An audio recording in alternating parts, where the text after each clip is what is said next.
community in this room and across New Mexico wants the best at every level for our state. We are looking for the person who is best qualified to serve as the New Mexico State Auditor. We've got 5 questions. Some of them are multi-part, and so you have a minute and a half on the first 3 questions, and then 2 minutes on the last 2 questions. So we've got the timekeeper, and we will start with, what is the role of the New Mexico Auditor relating to the monitoring and the proper use of taxpayer money? Well, the Auditor's Office is very special in New Mexico, and that is a wonderful definition of what that office actually is supposed to be doing. So the way this works, and you might have heard this before from the gentleman before me, but the Auditor audits 900 different political subdivisions in our state. A political subdivision ranges from a land grant or an Asahi association or a conservation district all the way to all the state agencies, all the cities and all the counties, and all the school districts. That process happens annually, and so the auditor is independently elected in New Mexico exclusively so that we can make sure that those dollars and those resources are spent as they're supposed to be. And that's the auditor's job, is really to be a watchdog over that process. In aggregate, that is a total of about $10 billion the auditor is in charge of overseeing. Thank you. How will you determine priorities for conducting audits, and where do you think more audits or oversight from the state auditor should be occurring? The one challenge I think that the Auditor's Office has is it doesn't have enough resources. And so number one is I'm going to use a lot of my past experience in the legislature to try and make sure that the Auditor's Office is properly funded.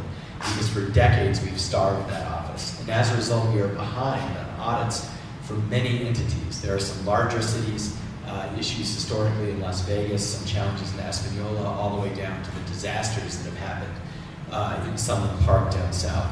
So I'm going to try and use the office, and I'm going to develop a set of criteria so that we can triage the areas where fraud, waste, and abuse are occurring. But then I'm also going to set up a fund to try and bring a lot of these smaller entities to current and correct books. And so a lot of the entities that haven't been audited are very small school districts, or their land grants, or their mutual domestic water associations. These entities, I'm going to develop a plan to do them basically on a geographic basis, so that as we go in and do the JAL school district, we're also going to pick up some of the mutual domestic water associations down there. So I'm hoping over time I can chip away at that large list of unaudited entities. And at the same time, try and increase our resources by going to the legislature and fighting for funding for transparency and accountability. And because that's what every dollar that goes into the Auditor's Office goes towards. Thank you. What authority does the state auditor have regarding taxpayer money, like the land grant permanent fund, and what will your position be regarding the protection and use of such funds?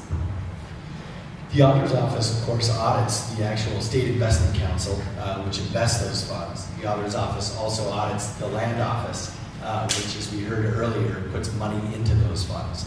And so from the auditor's perspective, I think number one, you've got to make sure that the money flowing in and the money flowing out is accurately accounted for. The second thing is I think it's incumbent upon the auditor to actually demonstrate why those dollars are being used and how they can be used better. So I'll give you a couple of examples. I know we talked in the beginning about the early childhood amendment and things like this. And I will tell you that there are actually much bigger issues going on with our fund that are draining our permanent funds, whether that bill passes or not. The biggest issue is that our legislature, myself included, for the last 7 years or so, we've been taking 100% of that surplus money and using it for investment all around the state in our individual districts. We didn't do that until the mid-2000s. We reinvested that money. And so if you think of it like a bathtub full of money, that leak is really big, and that's reoccurring every year. That's the first thing I want to highlight and hold everyone accountable for the damage that that's doing. With respect to the fund, that fund right now is also, the teachers' additional salary funding is going away next year. So if you pair that with passing this amendment, whether you like it or not, the impact on the fund is actually going to wash out, and it'll be a neutral zero impact. So I'm just going to highlight the impacts and lay it out and let the numbers speak for themselves. Thank you. Mr. Keller, in a recent piece you wrote for the Albuquerque Journal, you said, I will also proactively examine the estimated $900 million of unspent money sitting on the sidelines in cash balances, excess bonding capacity, and unfilled positions. What are you referring to in that statement? Our state is, I think, as a whole, it's not an individual entity or politician's fault.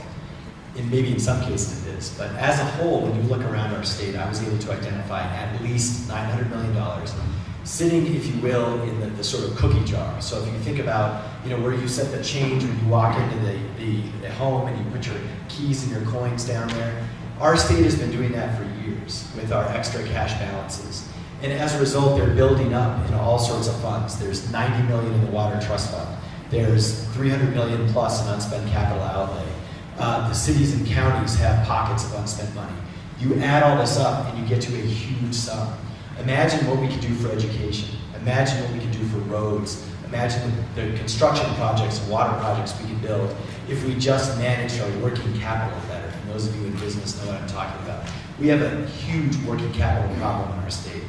And that's what I want to go after and say, look, here's where it is. Here's how we can use it. Here's how we can put that money to work back to New Mexicans. And if our elected officials want it, maybe it goes back to New Mexicans. The point is, right now, no one is looking at that. And as auditor, I want to be. Thank you.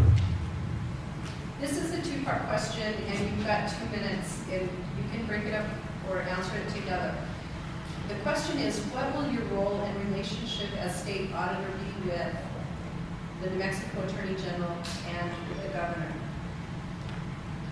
Sure. The auditor is in a very interesting position because if there is fraud that is discovered in the audit process, that has to be prosecuted by the Attorney General. So I believe that it's part of the auditor's job to be able to work well with the Attorney General, because anything that you discover that is a criminal issue has to go either to the FBI, in which case it's a federal issue, or to the Attorney General if it's a state issue.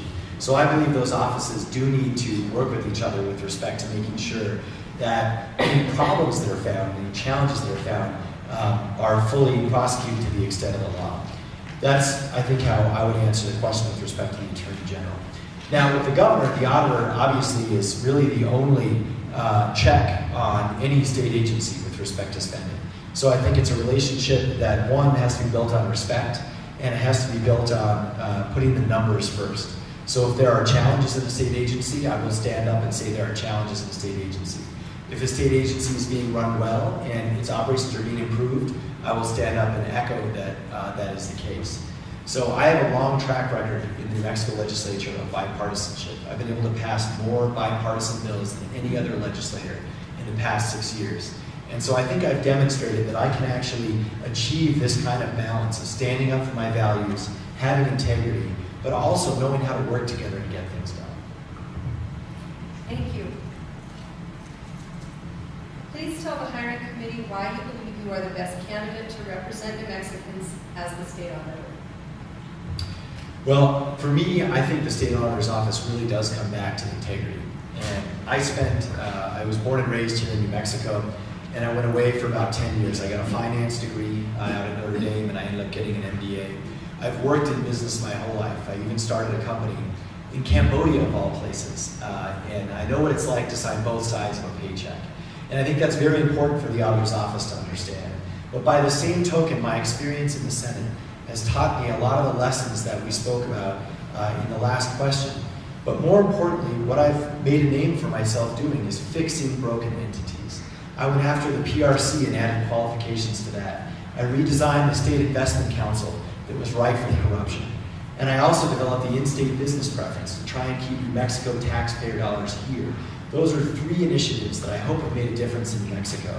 And those are 3 initiatives that I think I can carry on in terms of the spirit of good government, the spirit of accountability and transparency to the next level of state auditing.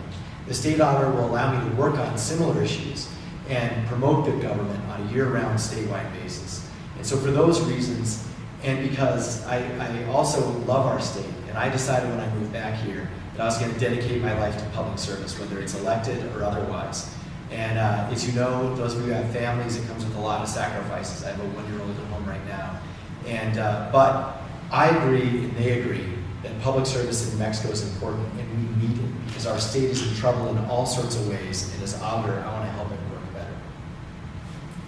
Thank you. The hiring committee, the voters of New Mexico, will let you know on November 4th. We have been selected for the position of New Mexico State Auditor. Thanks for being with us tonight. Wonderful. Thank you very much.